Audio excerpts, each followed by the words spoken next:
আলহামদুলিল্লাহ সালাতু ওয়াসসালামু আলা মাল্লা নবী বাদা। আজকে আমার মামুর দোকানে এসে একটা জিনিস পেলাম, সেটা হচ্ছে দই। অসাধারণ। পাইসি বাড়ি, green super market, Bagmara, Rajshahi.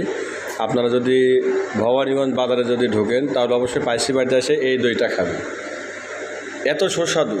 আজকে দাওয়াত ছিল বাগমারা উপজেলা কৃষক দলের সম্মানিত সিনিয়র যুগ্ম আহ্বায়ক শান্তু মোল্লা বন্ধুবর, এবং আপনারা দেখতে পাচ্ছেন অসাধারণ আপনার গ্রেজেস এবং ডিজাইন, কালার এবং আপনার এসি নন এসি সহকারে সব কিছু এখানে আপনার অসাধারণ। আসলে খুবই ভালো। আচ্ছা, আপনি পাইসি বাড়িতে এসে আপনি আজকে অনেকদিন পরে আসলেন মনে হয়, তো আপনি এখানে এসে আপনাকে দইটা কেমন লাগবে? আসলে মোল্লা ভাই কী বলবো, মুকুল মোল্লা ভাই যেহেতু আপনি সবসময় মানে পরের যারা কি নামাজ কালামের সবসময় আপনি পরিপূর্ণতা দেওয়ার চেষ্টা করেন।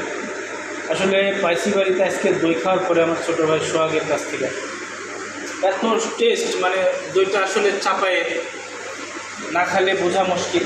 মানুষ যে বলে এত স্বাদকে খাওয়ার পরে আসলে এরকম একটা মনের মধ্যে অতৃপ্তি মানে থেকেই যাবে যে এত স্বাদ কেন, এত স্বাদ কেন। পরিশেষে একটা কথা আছে, রাগ করলা আছে যাই হোক, কিন্তু আসলে দইটা যে এত সুন্দর লাগলো, আপনারা অবশ্যই আসবেন এবং একটাবার হলেও দইটা খাবেন, তারপরে আমার কথা অবশ্যই মনে হবে।